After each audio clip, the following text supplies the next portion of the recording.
we should talk about ignitions maybe also. Yeah, because I've had bad.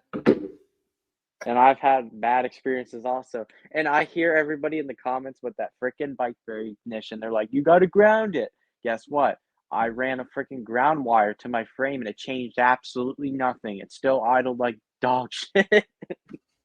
And then there's like guys on Reddit that are like, no, you have to ground it to the engine. And if you guys don't know, yes, I did see your comments, and thank you very much for watching. Actually, um, after I posted that video, I was like, I didn't ground it, but maybe I should try. So I went back out there and I reinstalled the catnip ignition system. Spent like an hour tearing the old one off and putting the new one back on. Grounded it properly to the frame and then grounded it again to the engine. Did not make any difference. So Really? Okay, good. Because I was gonna say, like, I thought it was just mine, like, acting up, but it's good to know that yours also did not make a difference.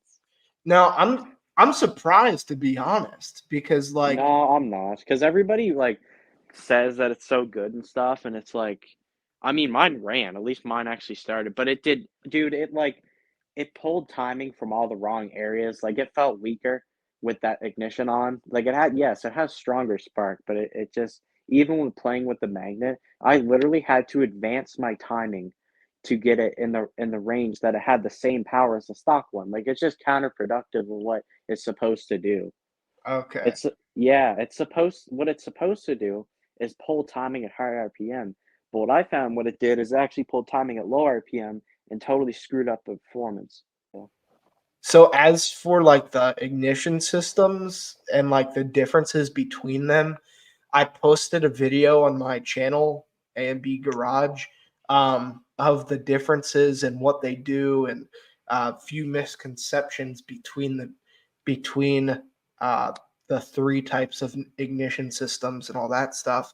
Another thing, now that we're on the topic of ignition systems, I do want to say that uh, Board Bikes, he has that adjustable CDI that's like in a pretty good budget friendly price range.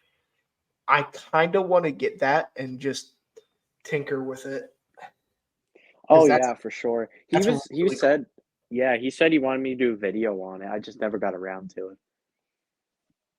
But Of you like reviewing it and reviewing the stuff. product.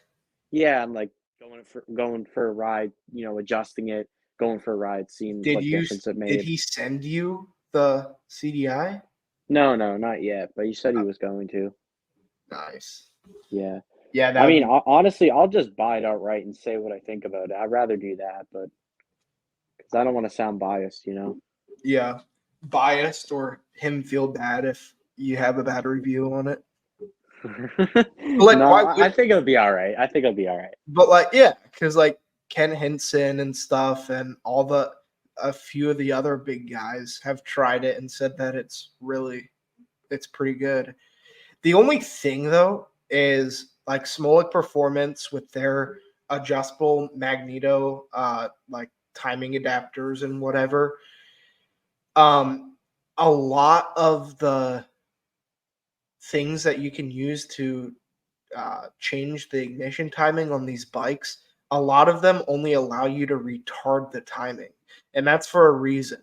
Because when you start playing with advancing your timing, especially if you don't know anything, if you advance it too far, just slightly, that can be very detrimental to your engine for the viewer. Keegan already knows this. And so I'm very not surprised. I'm waiting for something to happen with these adjustable CDIs for somebody to just really screw up and just Yeah. The only thing destroy that your. like the only thing that could really happen is, in my experience, like for shits and giggles, I was like a long time ago. I advanced it just to see what it did. Not too far, probably like halfway from where it started touching the keyway, and I went for a ride. And it didn't run too bad. It four stroked because the tune was totally off. Yeah. and it just built up an excessive amount of heat. So honestly, the best, or I shouldn't say the best case scenario, worst case scenario, you're gonna burn a hole straight through the piston. That's just Yeah. pretty much guaranteed. You're putting too much timing into it. The spark plug's firing way before the piston comes to the top. I mean, that's just a recipe for disaster. Yeah.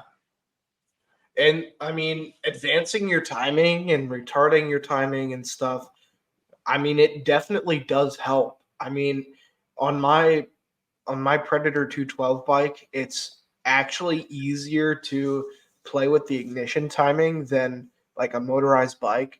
And so I've been playing with the flywheel, offsetting it and stuff with keyways and just redneck ingenuity of not using a keyway at all. And Oh wait, what? yeah, yeah. Wait, So is it a tapered crankshaft or whatever? yeah. Oh, okay. I was So gonna it's a say if it was a taper. flat one, I was like, how the hell? No, no. So it's a tapered crankshaft, and as I was telling you, I use that like the carbon fiber assembly compound, and I put it on there and just tighten it down real good, and it doesn't slip at all. And so, Dude, I gotta get some of the stuff. There's so many uses for that carbon fiber paste or whatever. and Like that's so, some good stuff. and so, I've been like advancing and retarding the timing and stuff, and it does a lot. I Dude, mean, it does. People like overlook timing a lot. like I retarded the timing and it gives a huge amount of like lower end torque and stuff, which is just crazy on a 212 because it already has a ton amount of low torque. Hmm. But like advancing the timing slightly and stuff really gives more higher end RPM power and stuff. It's crazy what just a little dabble Little do will adjustment of the do. keyway, yeah. Because can't you buy like offset keys for those? I'm sure Yeah, people make them for the 212 yeah, they're like $4. for No, a freaking keyway. it's like I think it's a little more than that. Let me see. Yeah, I know on the pocket bikes, like if anybody's familiar, they call them rocket keys. So that's just for anybody that's in the pocket bike world that's watching this. But it's basically the same idea. You just put it on the flywheel and adjust your timing. So they make different like offset keyways. Yeah, Um, for a set of four, they're like $10. It's yeah. See, not bad. it's not bad, but it's like you're just buying keyways, like you know. But That's kind of cool though that they have different like offsets and stuff. yeah, like does it say onto it like 5 degrees of ignition, 8 degrees, like probably, Um, or are they just all the same cut? I no, it's not all the same cut. It Okay. doesn't. It doesn't say. Oh, okay. So it says there's one kit here on Amazon that's $45, which is crazy for Fair. 7 keyways, but they're numbered 1 through 7, and it says number one has a number 1 has a 10-degree offset, and then number 7 has a uh 0.07 degree offset. I don't know what that means, but 0.07. That's not a whole lot of adjustment. not at all. It's not even worth it. Oh wait, no, inch. Sorry. Oh, Not it's okay. It was thousands. Okay, I was gonna say. yeah. So I mean, I guess that'll do something. Probably. I mean, I think with the four-stroke stuff, it's the same idea in the car world. Like if you're working on any old school V8 or anything, you want to pull timing at higher PM just to be safe. Because if you have too much timing, like, because I like just tuning my dad's truck, like when we had the little 318 in it last summer. If you like, we had I think our total timing, the sweet spot was like 33 or 34 degrees. Any more than that, and it would start to spark knock. That's a good sign too. If you have pre-detonation, it's very distinctive. You'll hear like a tit tit tit tit. If you hear that, that's you've gone too far with Yeah. advancing your timing. Yeah, So and I mean, other than hold on.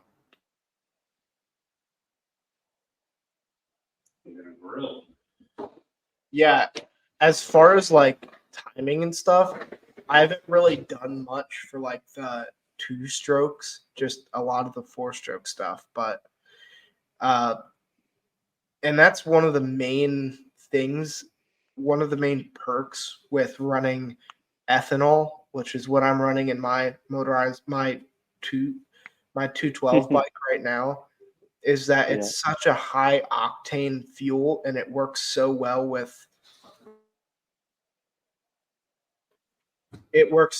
with like high heat and stuff, is you can advance your timing a ton more than you could with like uh lower regular octane gas fuels. Yeah, and it's a lot less susceptible to the oh pre-detonation. yeah, to the detonation and stuff. And I think spark plugs, like, believe it or not, play a big role in how hot your engine gets too. Because I've had it where like, for example, I put in like 8 heat ranges, and I've only seen temps so like 240, or like that's on like a stock head, right? But then if you have anything that's like a B5, I've seen it get a lot hotter than that. So any for the viewer that's watching, um, spark plug heat ranges definitely matter for your ignition. Yeah, And as a general rule of thumb, the lower the number, at least for motorized bike spark plugs, obviously cross reference to different vehicles, the numbers are going to definitely change a whole lot for heat ranges. But for motorized bike stuff, the lower you go on the number itself, the hotter the spark plug. yeah, The higher you go, the colder the plug. There's a sweet spot to that. If you go too cold, it's not going to burn all the fuel, and you're going to have to adjust your tune accordingly. And if it runs too hot, then you could cause excessive engine damage. So you have to do your own research on your engine setup, what you're intending doing with it, and then pick your plug from there. yeah. And so like the my Minarelli, when I first got it, I just threw a random spark plug on it from the parts drawer, and I was waiting. I just wanted to get it running. Hmm. Like Keegan's probably had that feeling where it's just like I've I've done stuff like that. I've been working on this thing for so long. I just want to get it running, and I tuned it for uh, a heat range of like 10 or 11 or something crazy. And then, but then when I finally got around to replacing it with like a heat range of 7, it was a completely different tune. It ran completely differently, way too lean, I think it was, and it was just or way Yeah, too it would have been lean because the plug that you had in it before couldn't burn all the fuel, so you got rid of that fuel, and then now you got something that's hot burning, then it needs more fuel. yeah. And so it was just all over the place. Yeah, So for sure. spark plugs definitely make a difference. Yeah. Okay, so we covered pretty well the basics of all the ignition stuff. Um, Trying to think what else we could talk about. There's only so many things on these bikes. Do you want to do like the parts, like Yeah, looking sure. at aftermarket parts and what to stay away from? Might as well Um, piss some people off. I I mean, have a banana pipe. It runs so good. it's better than stock. I mean, yeah, it's No, better than stock, I wouldn't but even say it's still. better than stock because once you gut and modify a stock pipe, it's literally better. Because I I had a mean, banana pipe at one time. the flex poo poo pipe, though. Oh, dude, I feel bad selling it, but it's like the guy that bought it from me didn't have an exhaust period, so I'm like, hey, it'll get him down the road. Yeah. What now for the viewer? I have a flex poo poo pipe. I was freshening up my grandfather's Orange Chopper, County wasn't it? chopper bike, and there were no exhausts that could fit it, and I didn't want to pay like the outrageous price that pedal chopper charges. So I bought the flex poo poo pipe for it just so it could get my grandfather down the road. and I ran into so many issues, like performance issues and stuff. It would only top out at like 20 miles per hour. I That sounds put about right. I put a standard NZ65 clone pipe on it and like tuned it differently and stuff. And that thing has like double the power that it did with the Yeah, flex dude, PB it's pipe. hilarious. My cousin, I showed him a video like one of my bikes running with like I think it was my YZ pipe, like the one on my Minarelli. Like thing sounds like a screamer. And you know what he says? He's like, I don't like the sound of that. And I'm like, oh yeah, what do you got on yours? He's like, I got the Flex Fit. I'm like, that is not in the same realm whatsoever. Like, what are you on about? Like, Yeah, just hear, yeah. I just showed him a video like my Minarelli because I have that like camera thing and it like took off and then he's like, I don't like the sound of that. I'm like, that's literally sounds like a dirt bike. if you don't like the sound of a two stroke, don't buy a two Yeah, stroke. exactly. Like there's people on Reddit and stuff. I don't want to like make fun of them because like they're still cool dudes, but like still there's these guys that get like the China dolls and then they're like, how do I make this thing sound like a Harley Davidson? And I'm like, sorry, you No can't. exhaust period. Yeah, yes. Okay, so for parts to stay away from and uh, parts that I recommend, but also to stay away from. Firstly, spark plugs. We kind of already talked about this. What is your go-to brand of spark plugs? I should say. Yeah. So I've tried E3, I've tried Autolite surprisingly. I've tried Champion and NGK and honestly, I've had the best luck like for small engines I'm talking here. Um Champion and NGK are like probably the best ones because you look any like like this is gonna sound stupid. Any lawn equipment, you'll notice it'll have a Champion plug in it, like snow blowers or like lawn Yeah, tractors. Any four-stroke stuff, I'd say a Champion. So if you got a 49cc four-stroke, if you can cross-reference a Champion, that's probably the best bet. For two-stroke stuff, NGK just has you covered, so I'm gonna say for that. sure. Yeah. And I can Japanese made, good quality. I've never bought an NGK and it not work. exactly. And I mean, we have a truck, Nissan Armada. It's a big old V8 truck, and we have 130,000 miles on it, and we've gotten it serviced, and they still didn't change the spark plugs, even at 130,000 miles. And I think I have pictures of the NGK spark plugs I pulled out of them. The electrodes were literally welded together, and somehow the engine was still running perfectly. So like you hear stories of like the NGKs just like trudging through mud and like still working fantastic. But then like the auto lights and the E3 plugs that are like literally the same price as the NGKs, and like half of them don't work out of the box. So like, But it's made in America. yeah, yeah, It boys, don't it's work. made in America. Freedom. Yeah, so as far as like spark plugs, for sure go for the NGKs or the champions. Um, Spark plugs to stay away from, I would definitely say like the E3, like the triple electrode ones. Dude, those are like going back to I was gonna talk about this too. Dude, I got so much freaking heat for this. So I made a simple like little YouTube short and I said free ignition mod, right? And all I did was cut off the ground strap on one of my plugs just to proof of concept that it does increase the spark. But Yeah, I said this in like in the video, I was like, do this at your own risk. It makes it run hotter.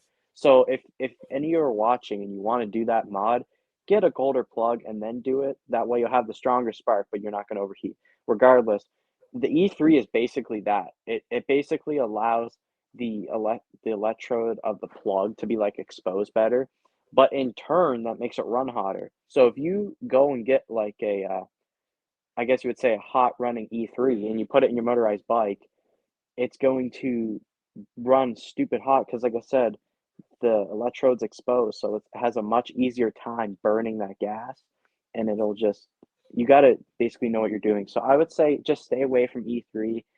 It's a pain in the ass to get one of them to work properly, Yeah. and you could do And more damage than good.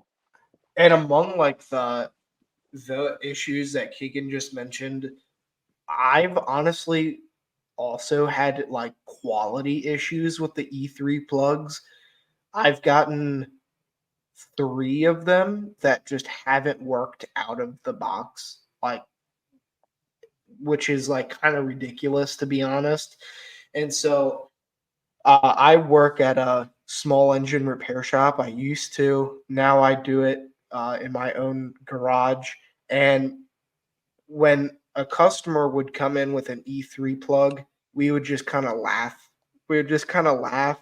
We would sometimes, if the engine was like broken, we would charge them the stupid tax, but we swap them out for the champion spark plugs, as Keegan said, because sometimes if you don't do the right research, the E3 plugs have issues with them that can be detrimental. So, I mean, yeah, Also, like any China plug, you'll see on Amazon, they'll be listing like high performance motorized bike plug. Guys, use common sense. Why would you pay $10 for a China plug? Just use your brain. exactly. And I get it. A lot of people think, "Oh, all it does is, ignite the fuel charge in the engine. Oh, it shouldn't be that much of a difference." It's a huge difference. Uh, Me and Keegan have been in this hobby for a while. We've tried our hand at a bunch of different engines, a bunch of different spark plugs, and we can tell you the right spark plug makes a huge difference in terms of performance, reliability, uh, everything. Oh, for sure. Yeah. Um, Now, the second, let's Dude, see, we should talk about clutches. for sure. This episode is gonna be cut into like three. So Got it. It's gotta be.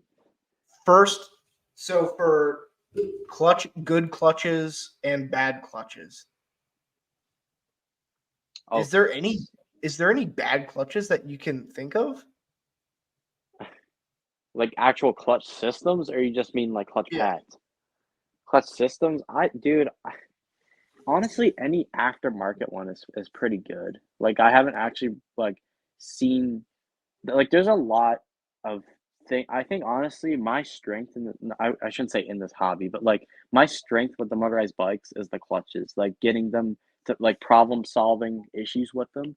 Because I've yeah, had countless like encounters with like them slipping or them not engaging, and there's these little tricks that people don't know that I'd like to really talk about on here so that the word gets out there. But yeah, there's no bad clutches necessarily. yeah. I really the only bad clutch is the stock clutches. Hmm. In terms of clutch pads, though, probably the worst is The clay. the Yeah. clay ceramic ones. Those are completely trash. Like I literally like added a pipe. That's all I did. Like I remember I had a Zeta triple 40 kind of style engine. I just added an MZ clone, nothing crazy. And it had a noticeable amount of torque increase, right? And it just slips every time. And then it just kind of started pissing me off. So I just bought better pads. But I think for pads, I think number one for me, at least, that's been holding up great is the green ones that have just recently came out. They're a great compound. Um, they're awesome. The Yeah, second ones that I'd say are okay. They're not great, but they're also not bad. Are the black pads with like the little white lines in them? Those are okay. They come on a lot of like higher end stock kits, like anything from like California motorbikes, anything from bicycle engines, like whatever. And then they're yeah, kind of like green and like, yeah, made out of like cloth. They're a bit more like yeah, they're a bit more squishy. fibery. Yeah, And Yeah, then you got the ones we just talked about, which are the bare bones. Like I wouldn't even use these on anything. So that's pretty good for clutch pads. Clutch plates themselves, honestly, what I've been doing lately is just taking them off and like sand. You can use sandpaper, but I usually just it sounds ridiculous, but it works really good. If you go on pavement and you just resurface a plate, scratch it a bunch, it'll grip your pads a hell of a lot better. yeah, Um, that's a little trick that I've learned. And also for like the flower nut screw, I've had it where it's been too long. So no matter what you do to your clutch spring, like in terms of tightening it, that little screw will bottom out, and then what you'll end up happening is it'll still slip. So if you can buzz the end of that down too. Like if you're working with a stock clutch, there's some things that you can do that'll make it hold up. If you want something that is bolt on, unfortunately, there's really not an answer for that because the DLH clutch, you still have to mess around with the bucking bar, as far as I know, to make yeah, it, work properly, which you know because you bought one. Um, yeah. I've made a few like DLH style clutches myself. What I've done, it looks like a DLH clutch. Like I've used the CNC plate, the like RDM style one, and then the three spring. It's like wow, it actually kind of looks like one. But Uh, yeah, and those are cheap to make. I mean, I think the springs were like $15.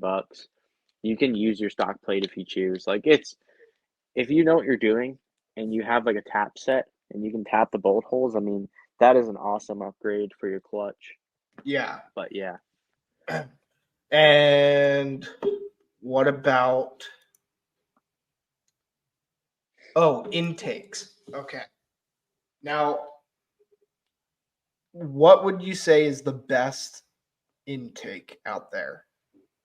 like reed valve, you mean? Or just intake Sure. in general? Yeah, like the Okay, yeah, we'll say reed valve. Because yeah, let's be honest, anybody that's talking about intakes, they're not talking about their stock one because that's literally the only type. yeah, Like, yeah, so in my experience, I've used the G2, I've used the little bikeberry one, the RSE, whatever you call it. I've yeah. used the Oz Reed, so I do have a lot of experience with those. The only one that I haven't tried is a Geo Reed, which we'll get into that in a sec. So starting off with the bikeberry one, I literally okay. So if you go back in my videos, I did a boost port video, and I put that reed valve on and ran it. I didn't notice any power gains, but I also didn't lose any. It just stayed the same. So if you Huh. bolt that reed valve on, you will actually lose power. Like if you just do the windowed piston with it, it's terrible. I wouldn't use it. The Oz reed, because it has four reed pedals and it's carbon fiber reed pedals, I've had really good performance with that. That was on my Porta Chandadal. Cool. Um, yeah, so that's been really good to me.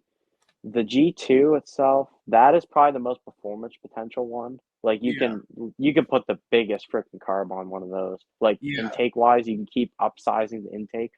Um, Noah he made some reed stuffers, and I've tried those. Those have worked really well. And I I've think even made like 3D printed ones. So yeah. if you have a 3D printer, hit me up and I'll send you the link to my design for multiple sized 3D printed intakes for the G2 Reed. Uh, yeah, and as you said, like there's a lot of other different things that you can do with them. Oh, for sure. Like Reed the G2 is stuffers. the most modifiable, I think. Like you can do anything with the G2 reed. Like it's even got you can put on a 32 spread intake or you can put on a 40 because it's got like those slots in the intake Yeah, holes. So it's a very versatile. Honestly, if somebody asked me what revalve would I get, I would point them to the G2 yeah, because the OZ reed, as great as it is, you have two options there. You can buy the standard one that fits like the NT carburetor, yeah, or you can buy the 23 mil one and that fits the VM18. Looking back when I bought mine, I wish I would have bought the bigger spigot intake because then you could have ran like a VM18 yeah, and bolted straight on, but it is what it is. The Dio reed is like the biggest one, and you'll see these on the wrong cylinder. So if you have a Falcon 911, which most people don't because they're not around anymore, those had a appropriately sized intake, and those were great for Dio reeds because the intake port was actually large, so it yeah, flowed good. But when you're seeing, especially those little adapters, like I'm sure you've seen them, Yeah. that go from the deer reed size to the stock China port size, and it's like, holy smokes, you went from like a big freaking like 32 millimeter hole to like a 15 millimeter hole. How Yeah. is that going to flow at all? Like, so Yeah.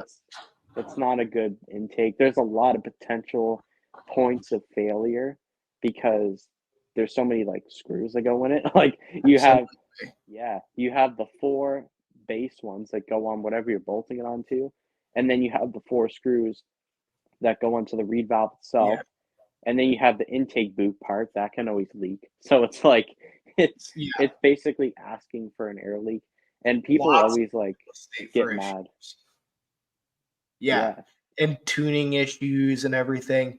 And I've heard from even like uh a lot of the guys that even use them on like the higher performance engines and stuff. They say that it doesn't perform even any better than like the uh, G2 read or anything like that. Hmm. Um, some people that I have that have said that it performs better, they say that it really only performs better in like the higher RPMs, Yeah, and and that's pretty much it's like pretty guaranteed much with a bigger dead. carb. Yeah, it's like dead anywhere else, Dude, it's which makes hilarious. sense. Which makes Yeah, sense for sure. 'cause I seen this post and it was like a deal. Okay, you're gonna laugh. It was a YD100. Okay, it had like that ZDX pipe, which is like a really good exhaust, and then the cherry on top was a deer reed with an NT carb adapted on the end. Yes. And I was like, what the hell? Like, Yeah, I and did see that. he's like, I hit 50. I'm like, how long did it take you to get there? Yes, just has a huge main jet in I that went on the thing. highway and pinned it for a mile and it hit 50. Woohoo! Like, Yeah, probably gets like better gas mileage though. oh yeah, it gets better gas mileage, but it also, like, that intake pulse has got to be so weak. Because, like, you have a small carb going into a big intake, going into a reed valve, and then going small again. Like, and then it gets in the crankcase. Like, can you imagine? Like, Bro, crazy. crazy. Okay, exhausts. This is a heated one. Very heavily debated. What is probably the best exhaust for like a China doll, let's say? Like one that you can buy that you don't have to like weld. Um, See, that's a tough one because a lot of the ones I have I weld. I don't know. Probably I want to say like Jack, but the acceleration on those, from what I see, aren't as good, but they have really good top end. Sorry, the So what? You keep the cutting na out. yeah, the nasty Jack, I've Yeah, heard good things about that. I would say, bro, everybody and their mom says MC65. We don't even need to talk about that. Um, Honestly, like the CD867 for a China doll would honestly be a good bet because you really don't have to do any welding, like because it's intended to bolt on a China doll. The only downside is you have to like, if you want it to be quiet, you have to like cut down the stinger length and then add a muffler or something. But yeah. besides that, that pipe I've had really good experiences with. Like it performs really solid, and I seen Ken Hinson's video where he compared all the different exhausts, and that one did like the best. So I would say, yeah, CDA67 is pretty good right now for a bolt-on option. So the CDH67, um, the Oh, that one, yeah, that's pretty good too. the ZDX65, that's a good one. RMH makes really good pipes. I haven't really heard anything of like how they perform. I'm assuming they perform as well as they look, and Mhm. if I assume that, they perform pretty dang well. Um, but I yeah, think with his stuff, it's like he makes it on demand. So he'll like, if he gets a few orders, he'll weld them up. So if you order from RMH, I think you're gonna expect a longer wait time, but the quality's there, so it's like it's worth it. But yeah, yeah, RMH is really good. I'm trying to think more like pipes that are bolt on. There's not really anything else that's bolt on from what I know. But Now, like obviously you got Bikeberry shit, but we don't get into that. There's like yeah, 25 different useless exhausts. yes, probably the widest array of exhausts that I've seen on uh one website, and they're all trash. Yeah, that's what Well, I'm like saying. their MZ65 clone pipe, like that Dude, performs well. That performs okay, but yeah. like they upsell it so much, they just scout No, the you're price gonna out of laugh. everything. Did you see remember how they said they were gonna make the BT100 adapted MZ whatever the hell? Like pipes and stuff? Yeah, I sent you the picture of it, just like Dude, what is yeah, that? What is I don't that? so What bad. is that? It's like bent around and up and down, automatic chain louver, no muffler on the end because you can't literally put one on. And it's pointed directly at the ground, like, and that's exact right under the seat. That's exactly where your feet go, like We your gave you legs. exactly what you want. It's like, no, you didn't. No, you didn't. You gave it the opposite. Like I kind of like the what Gomax did with like the belly pipe that goes like under the bottom That's bracket and stuff. there's That nothing like wrong with that. eliminates burning of the legs, whereas what Bikeberry did, like, Literally makes it worse. bro, your shins are gonna look like bacon. Because it's like at least with the other one, like the original MZ clone, you can see the pipe, so you put your foot away from it. But Yeah. with this one, it's on your inner thigh. Good Yes, luck with that. bro. Okay, so now that we're talking about Bikeberry, Bikeberry is also the producer of probably the worst exhaust that you can get your hands on. The Mm. flex poo poo pipe and the banana pipe, And the among F2 thruster. No, I stand on that too now because I just took one off. I don't even know why I had it on there. It's like they sent me it. I said, you know what? I'll try it. Just because here's the thing, right? I um I don't want to just sit there and call things bad without trying it myself. yeah, Like I can just sit there and be like, this part's bad, this part's bad. But if I actually put it on, ride it, and say, hey, this sucks, at least I can have valid proof of why it sucks. But if I just sit there and say things are bad and never tried them, then obviously that's just not a good way of looking at it. But yeah, yeah, Bikeberry's got a lot of exhaust. yeah. I've tried the banana pipes. I honestly didn't really notice a difference in power between like the stock ones. This was a while back, like a really long time ago. I got actually the first upgrade that I got on my motorized bike was the F2 thruster, and I also got a big parts bin of that came with the F2 thruster and a banana pipe. The banana pipe, I got it on the bike, but before I got a video of it, it actually broke. And then Oh, yeah, the my mom was riding it and hit a bump, and it literally like hit the bottom of the banana pipe and just tore it off. it does hang pretty low though. Yeah, so that happened, and then I have a video of it that's actually like my third most popular video on my YouTube channel of me riding my YD100 beach cruiser with the F2 thruster. But they're not great pipes. And No. of course the flex poo poo pipe, it does give that originality that you can kind of like flex it around to make it fit like any frame pretty much. But in terms of performance, nah, bro. Yeah. Like I like when I had because I bought two of them. And like I said, I can go back to the same thing. I actually tried it, so I know it sucks.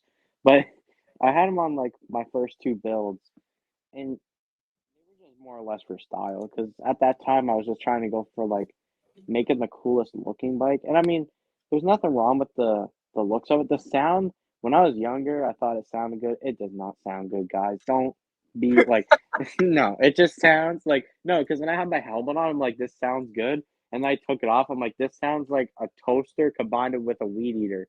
Yes, yes, Like exactly. I don't know. It just sounds tingy. It sounds like very like pop can. I don't know. Yeah. no, thank you. Like Jesus. Yes, like when you were young and just cut a uh, soda can and put it over the Dude, I exhaust literally did that all the time. I put it over the end and shit, and like, yeah, and peace just tea, thought it was knob good. cans, Monster Energy. Yes. Now, carburetors. So, what we kind of already discussed this, but what is probably your favorite carburetor? That's a good question because I've had like a little bit of everything. Honestly, I want to say PWK, but man, it's like the PZ20 kind of is kind of mid. Honestly, it's a good carburetor, but it doesn't have very good top end in my experience. It just kind of cuts off at the higher RPM. So I'm gonna have to say PWK. That's what I have on a lot of my stuff. Yeah. As far as like performance wise, the PWK is my favorite too. Oh But like, yeah, because it's huge. yeah, but like I don't know. I have the TM24 carburetor on my 212 bike, Oh, those are and good too. I like the simplicity of the Mikunis. So, like the Hmm. VM18 or VM20 is probably going to be like a Yeah. really solid option too. But I mean, the major downside to the Mikunis are that they're expensive. Oh, definitely. Dude, if this new Delorto works out, this that might be my new favorite. Yeah, because those are cheap too. They're cheap and they got all the adjustability that you ever need, and they're easy to That's find jets for. that's one thing that I like about the PWKs is that they're super adjustable. The only downside to that is that they're very adjustable. Like it's super You never know if finicky you stuff. actually got it tuned right. Yeah, yeah. But then when you Sitting there try and to you're tune like, it I right, think this is good. yeah. But then when you try to tune it better, it just doesn't work, and it get worse. You're Yeah, just chasing your tail. yeah. So in that regard, what is a carburetor you will never put your fingers on? Oh, that's a okay. Um, shoot. Probably the stock one. Yeah. I hate to say it because I used to mess around with them a lot. Dude, I've had so many like and I have experience like fixing them, like getting the float height set right and all that stuff. I've had ones that just straight up leak for no reason. Straight up. Just like pour like so I'll fill it up, got a full tank of gas, come out the next morning, open the garage. Oh, it smells like a gas station in here. And the puddle is on the floor. I'm like, great. Yep. So I don't know. I hate the stock ones, always will. And yeah. Yeah. I mean, same with me. They're a nightmare to tune. They're a nightmare to work on. I mean, Yeah. some of them have air leaks for just no reason. And Dude, that's another thing. A lot of people don't know. The only good thing out of the Bofang carburetor that came out was the O-ring, like on the intake yes, itself. That was awesome. People started doing that more. If it weren't for that, every carb that came before, I literally found myself like early on in the hobby, like wrapping electrical tape around the intake so that it would seal. exactly. Yes. So that's what I had to do. People said gasket maker. That does nothing. It literally, as you push it on, it kills the gasket maker. If you Yeah. guys are having this issue, just use electrical tape. One wrap around will do. Electrical tape, or as I've said in my previous videos, the CNC intakes, the ones with the O-ring built in, those do a really good job at eliminating air leaks, and they give a little more throttle response because they're a little bit Better shorter and stuff. designed, yeah. Yeah. So yeah. Um. Oh, okay. Okay. The cylinder heads. Which, if you had to pick one, which one would you say is the best? Um, Like in terms of like what you've Cooling and seen stuff. online, but also like personal Okay, experience. so I'm gonna say ones that I don't own because like I've only tried. I'm gonna be honest. I only tried like a few different types of CNC heads. I'd Yeah, say the one from Smolik is like your safest bet. It's well machined. It's well designed. Good company. yeah, Get that one. Just it's probably the best thing for you. yeah, RDM, same thing. Good quality. You're gonna have to wait a bit more for RDM, but good cylinder head. They used Fred heads were really good, and then he stopped making them. But if you can get your hands on one, definitely get a Fred head. That MC Miami one that you had there, that was good too. Only downside to those I seen was they're huge. So if you're running a big pipe, you may need to like cut a fin off or something. yeah, But yeah, I'm trying to yeah, think of other ones right now, but those are the ones that come off the top of my head is like, yeah, the bigger name stuff. yeah. Um, We should talk now, about heads that you should avoid. yes. The UFO heads, the stock heads, to be honest, and are there any others? Dude, I don't know. There's really not a whole lot of selection when it comes to, I shouldn't say selection. There's quite a bit, but it's like you have the really good ones and you have the really bad ones. You don't have any in between, really. Yeah. Oh, okay. Another one that um not really. No, never mind. It's not really to What? stay away from. The ones that come on like the Super PK80, the one that you mentioned before, that's like Dude, the cast once. one, I used to think those were good. They're literally worse because if you look at the chamber, it's like gigantic. Yeah. Like it would literally it decreases your compression.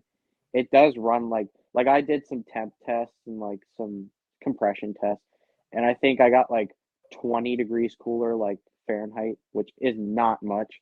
And with the CNC head, I was getting upwards of like 60 to 70 better. So if Yeah. you're if you're look, bro, I used to buy them for like $45 and then it's like why didn't I just save 20 more and get a CNC one? Like looking back, but it's like it's whatever.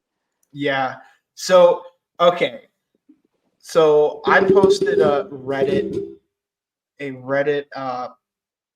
thing on the on cylinder heads. Hmm. Amazing cylinder heads that I listed were the Smolik head, the RDN, and the Pro line from Gomax. The Yeah. worst heads are the UFO head, which is like the high compression one, whatever. The multiple piece head that has like the removable like combustion chamber or whatever. Yeah, what is that one? I seen that. Those the reason I have it at uh where I have it is because this like design of the combustion chamber is really not ideal at all. Okay. Um, Because I've the never tried those. and the reason why I have the UFO head is, of course, you've probably heard it. The cylinder head design is like not really that good, and it overheats worse than like the stock heads. Are you talking about the pancake style? Yeah, yeah, Yeah, the one that Moses Merck had on his Minarelli race bike. yeah. That Those are more for like, dude, even the people that say swear by, oh, it's good for clearance. It's like, you'd be better off getting a CNC head and then cutting the fins off. Like that's literally like yeah, where it hits or whatever. Because like, yeah, I wouldn't use one of those. yeah, yeah, and ignition systems, probably the best one to get is either the stock one or the Parma kit, but the Parma kit is Like pretty dang expensive. expensive. And the worst one, Is the probably, bike berry ones. yeah, the Bikeberry ones. Um, yeah. Did, Um, wait, clutches worse than best. I the think what? did your the clutches like aren't you're just going through the parts saying like what are good, right? Yeah, we already kind of did the clutches, Yeah, right? yeah, yeah, Um, that's pretty much it. yeah. By the sounds of it. Right. Okay. Fuel. I kind of want to put Oh, I kind of want to put this out there. Um, octane like booster or whatever does nothing. Mhm. Like in my experience. Yeah. I've never no, even when I was younger, I was, like, gonna do it, and I was like, "Nope, there's no point." Yeah. I always put a bit of seafoam in my bikes once in a while just to clean things up, and at least where I live, I put gasoline antifreeze in the tank in the wintertime because that my bikes just sit in the wintertime, to be honest. I mean, Yeah. honestly, this winter I rode them a lot, but, like, usually, yeah, they'll like, anybody that's has any common sense and you're not crazy like me, you won't go out riding a -10, so put some stabilizer in there, but Yeah. don't use octane booster, it's Yeah, bullshit. if you're gonna use octane booster, just use like 97 octane or 93. But really, I honestly just use the regular 87 pump gas, Mhm. unless you do like either port work or use Or, like, squish adjustment, because that's what yeah, I found too. Because like, if you have, like, anything under a mil squish gap, there's a good chance you can start running detonation, so, yeah, on it's pretty much like, that's the only thing that, like, kinda not pissed me off, but it kinda, like, screwed me over in a way is now that I've done all this compression stuff, like, with my belt sander, I also have to buy the better gas or else it yeah. doesn't work as well, And so it's expensive. And and I've seen people that run the octane booster and they're like, "Oh my goodness, my engine still runs like crap." And it's like you're still getting detonation and you're using your octane booster. Just like get the 93 octane, my boy. And it's hilarious cuz there's a bunch of memes of it of these guys like pouring it into their trucks and then it's like automatic 100 horsepower. yeah. Well, it's like I remember, uh we talked about him before, Cruise Carport. He like octane booster, freaking boost bottle, F2 Yes. thruster, small ass sprocket, road bike. That's the type of guy I imagine using octane booster. It's just like pour whatever in the tank and see what it does. Let's put in some motor treatment. Let's put in some honey. Like, Heck yeah. And I respect that. If you're watching this video and you just throw whatever crap in your engine, I dude, respect that. what was the one we were talking about last time? Dodgy operations with his motorized bike.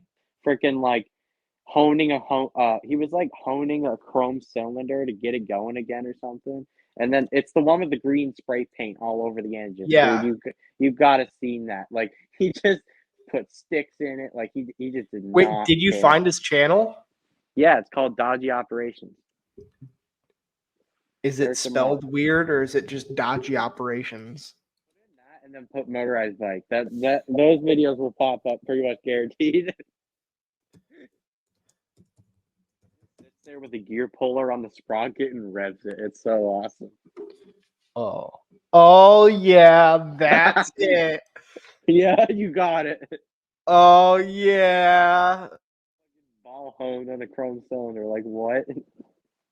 Dude, and that's not even remotely the worst thing he's done to it. Oh no, I seen it. Trust me. Heck yeah. If you're watching Dodgy Operations, please continue watching. We respect you. Mm-hmm. I mean, Cause you've done things with a motorized bike that like most people don't do. yeah. I mean, even if it didn't work out for you, still. I mean, expect me to let you ride my bike, but still. Mm-hmm. Nice. I think Well, he did it more as a joke. He didn't actually. I mean, maybe there is people that treat him like that. I don't know. There was one guy. No, no, no, no. There was this teenager, and he threw it off a river, and it still ran. Like I don't even know how that happened, but I mean, some people just think, oh, it's a $100 engine kit, free bicycle, slap it together, yeah. fun. I I mean, guess if you don't put any work into it, it doesn't really have any like sentimental value. yeah, I mean, and that's what's great about these things. You can get Oh yeah. Or go ahead. Sorry.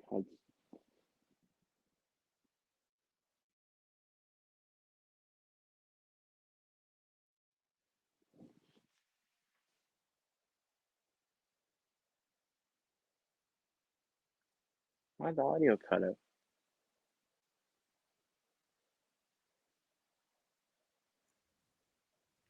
Hello? Is it there? Must have cut out. Yeah, for some reason it got muted. Oh shoot. Anyways, what were we talking about? I mean, I think we're done with dodgy operations. Oh, okay.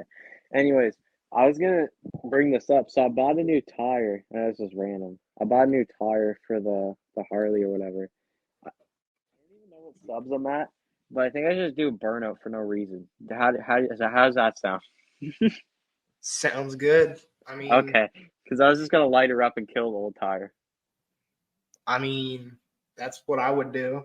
Exactly. That's so same thing with me. I'm broke at the moment, but like I'm putting it all towards my truck, but eventually I'm in need of getting a set of tires for my 212 bike, and the wheels, the tires that I have on it now are just the standard like old beach cruiser tires, and the one in the back is just bald, like really bald, but I'm still riding it. I just ride it when it's like dry out because if it hits a pebble or anything, it's Yeah. Did I tell you I it's losing exploded traction. a tire the other day? Or no, I didn't tell you.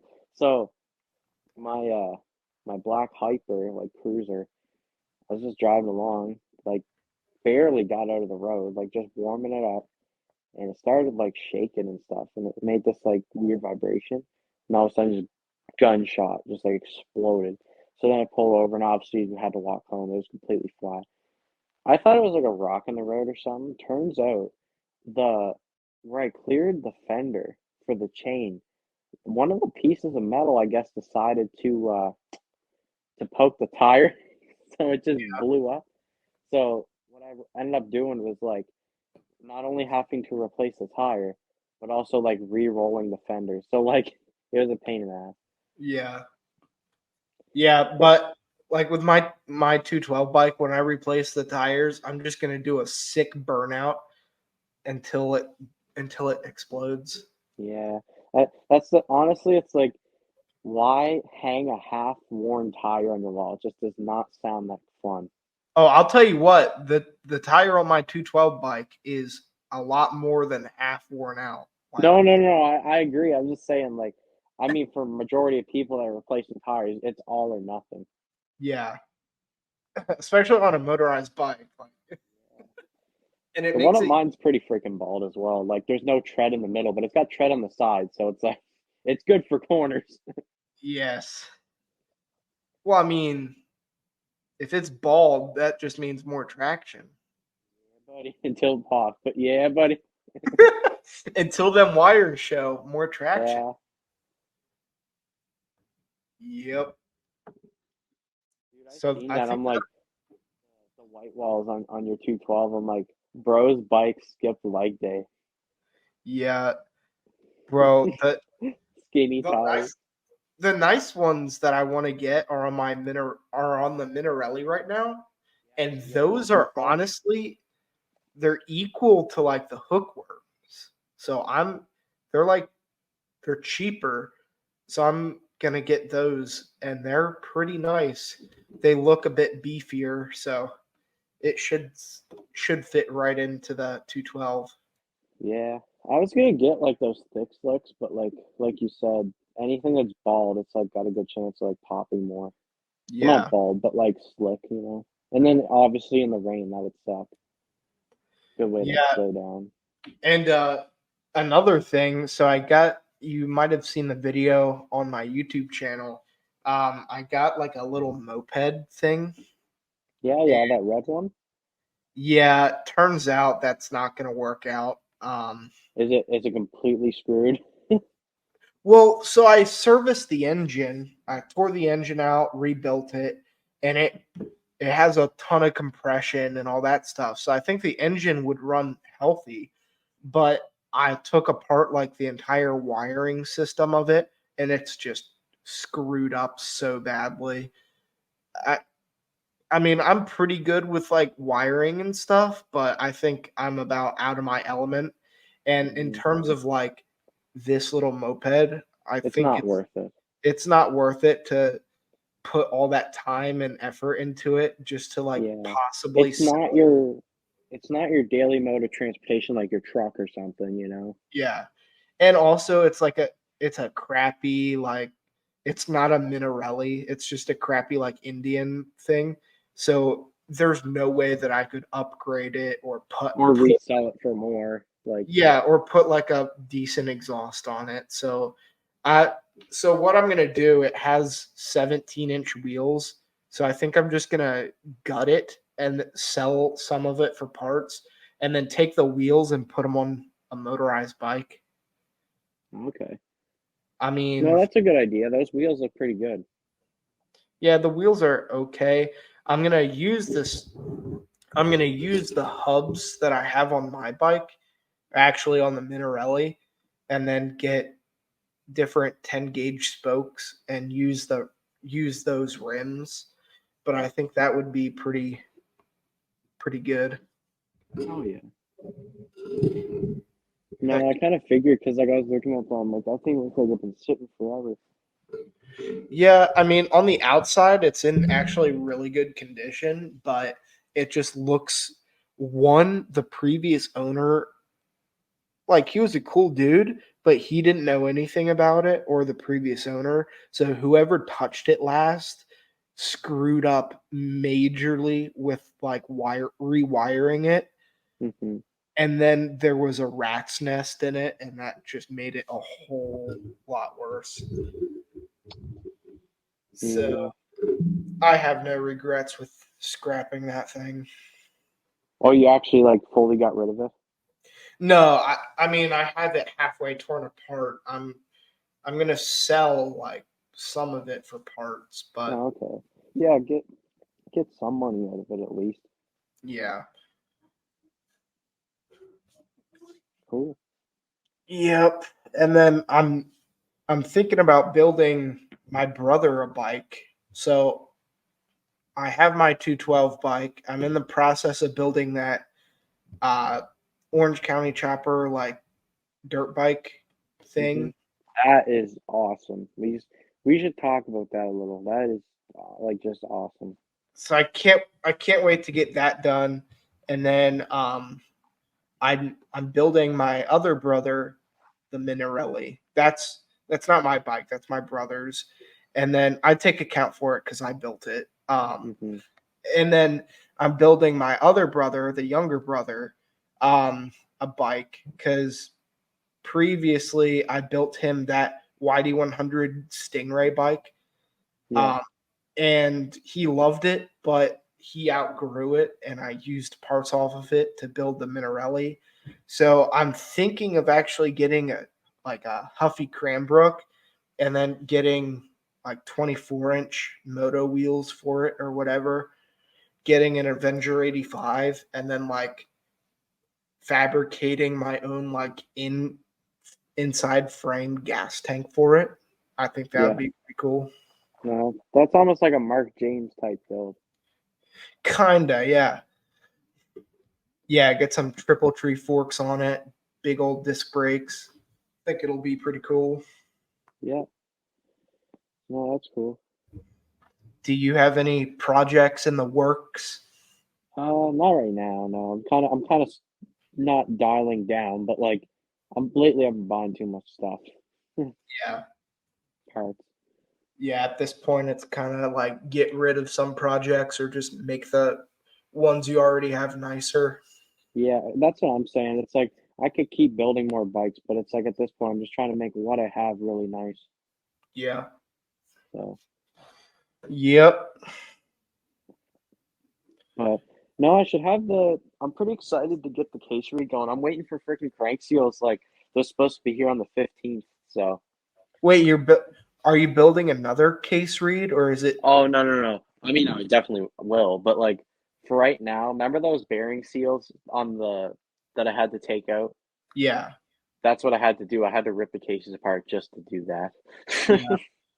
It was a pain. It was a pain. Guys, if any of you are watching, if you're building an engine, just don't do what I did. Just take both sides of the bearing seals off and be done with it. Do Yeah. it right the first time. I mean, like I said, did it on the other ones, never had any issues. And then, you know, for some reason I thought, oh, I'll leave it in there as an extra layer of protection for like air leaks, but no, it made it worse. So Now you know. yeah. But that's what you gotta do. You gotta do trial by error. That's how you learn. Oh, absolutely. And I just threw a new cylinder on it because the old cylinder had like a crack on the top because like I was trying to like tap it on so that it would like fit or something. And I Yeah. think it just cracked where the sealing surface was. I said, the cylinder's like $60. I'll just buy another horizontal cylinder. Yeah. But that old cylinder still sealed perfectly fine. So if I wanted to do another case read, all they'd have to do is buy YD cases and stuff. Yeah. I wanted I want to see you build one of those jog 90 pipe or engines. That'd Yeah, be those are pretty cool. because I mean, as far as I've seen, they're pretty like bolt on with the standard like Cases horizontal and stuff. minerally. Yeah. So you already have that covered. Just slap one of them bad boys on there. hmm But I don't know. Yeah, we'll see what happens, but I'm just trying to think like what crank you would need for that, Oh yeah, right? Because it's taller, the yeah. actual cylinder itself. So you probably need like I think Ken Henson has some cranks now, doesn't he? Like he has like longer stroke cranks, I don't know. I haven't looked. but Yep. Yeah, that's well, same with me. I'm just figuring out, working on original projects, not really yeah. Because I doing. mean, dude, your brother's bikes, like I thought those were all yours. I didn't realize they were all your family's bikes, you know? Well, I mean, You built them, but those are just the excuse that I make to have more bikes. I've I've paid for the majority of like the parts.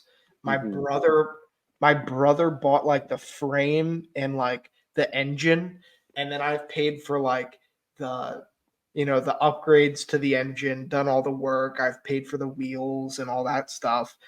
And so I mean, I get to ride them. that's good. Um, Another thing I was gonna ask you before we go, you mentioned like running a small engine mechanic business, right? Like out of your garage. Yeah. Do you need to be like certified to do that? Because I kind of want to do the same thing, but I don't want to get like caught for like not being certified. I mean, I don't have a certificate or not or anything. I think the only thing you need, I don't know, because so before I started running it out of my garage, I worked at like a small engine repair shop that actually had their own shop, like hmm right down the road from me. And he didn't have any license or anything. He didn't need to pay even taxes on it and stuff. But he paid, Oh, dude, you but know what it he, might be? but Because he like, paid all of oh, like sorry, go ahead. he paid all the workers like under the table, and Yeah. but he didn't like actively, he didn't advertise. And I think that Okay. might be, Yeah, like just don't be out in the open as much.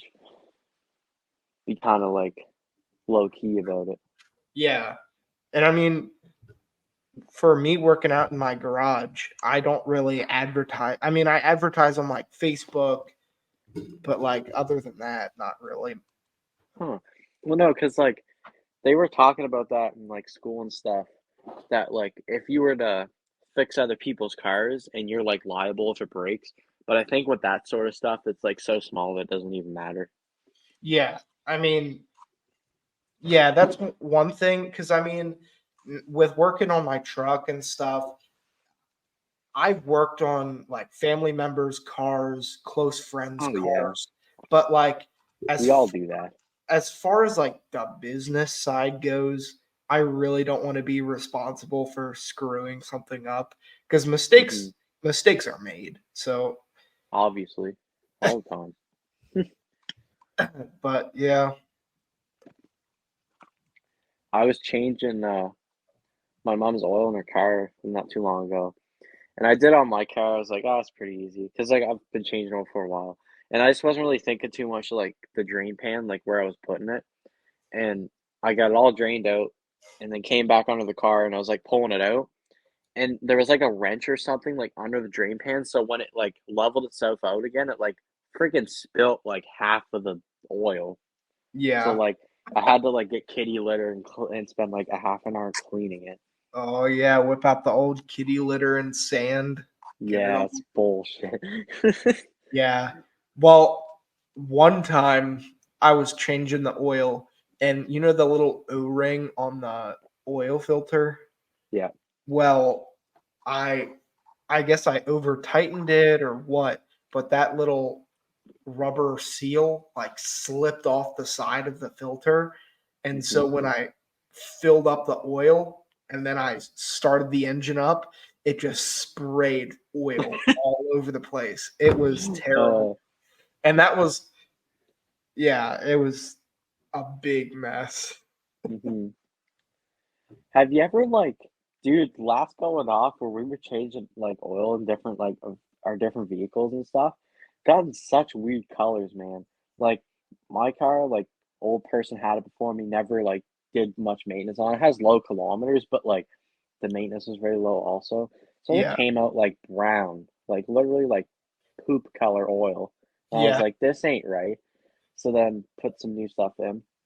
And then we're doing the engine swap in the truck, and Dad must have put some like ZDP additive. It's basically like zinc or whatever for older engines. Yeah. And that came out kind of like not gray, but like on the spectrum of that. And I was like, is that metal? And then we were freaking out, but then we remember you put that additive in. So Yeah. yeah, it's like lately, I don't know, we just been finding some weird color. Yeah. And dude, there's some crazy stories with uh like engines that people have brought me to work on, like with their mowers and stuff, and Yeah. especially working at like the shop down the road. When I was working there, there would be the people that tried to mow hay with their like zero turn they bought at Lowe's or Home Depot or whatever, and they would come in and say, "Oh, my engine doesn't start," and then it has zero compression. And then when we do the oil change, it's just all like sparkly, glittery. We're like, Oh, awesome. yes, yeah. And at that point, we just don't even. We just have to tell them like, "Sorry, you need a whole new engine." And then you're like the bad guy because Yeah. you told him that it's completely screwed up. Well, what's crazy though is that uh, there's actually a neighbor of mine. He will never see this, so I don't feel bad talking bad about him. But he owns like this cow farm almost, and Yeah. he has like a pretty big field. Well, his tractor broke down, and while it was in the shop, he bought like a Lowe's zero turn, like one of those cheap ones, and tried mowing hay with it. And well, he went through two engines in like a few weeks. And he's like an older guy, but like still, we kind of felt bad. And we ended up not like charging him for like the install of the new engines, but it was still hilarious that this dude legit blew up his engine in his brand new like mower and then just went back a second time. And did it again? Yeah, and did it again. Wow. Yep. And it's Well, it's funny. getting pretty late here, Yeah, but you won't it was call a it a good day. podcast though. Yeah, pretty good. We're Covered getting everything. we're getting to the point where we have like good chemistry and not just like the awkward stuff like in the first episode.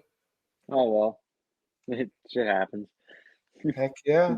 That's the only way that you can really get good chemistry is you just gotta, you know, do stuff like this. work it. Yeah. All right. Well, have a good one, Keegan. Yeah, you too, man. All right. See Good ya. night. See ya.